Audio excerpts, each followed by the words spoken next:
Nebulae Origins of Stars est un jeu de société mêlant dextérité et stratégie, expliquant en partie la formation des étoiles avec de vrais morceaux d'astrophysique à l'intérieur. Il se joue en 4 à 5 manches, dont voici le résumé.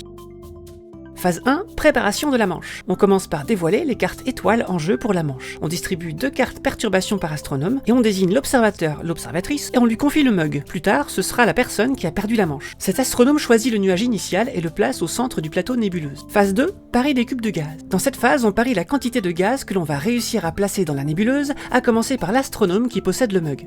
Phase 3, accrétion des cubes de gaz. Comme dans l'univers, tout commence par l'accumulation de gaz, ce processus s'appelle l'accrétion.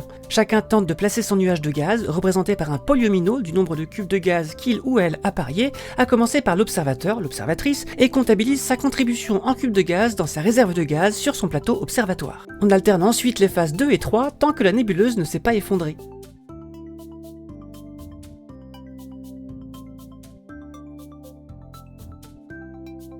On suit les règles de placement, on joue à une seule main, chaque nouveau nuage de gaz doit toucher le précédent, et on peut tenter d'ajuster un nuage à ses risques et périls.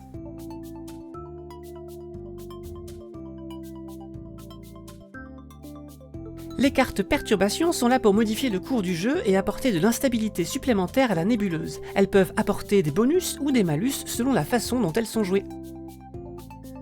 Phase 4, effondrement de la nébuleuse. La personne responsable de l'effondrement perd une grande partie de sa réserve de gaz.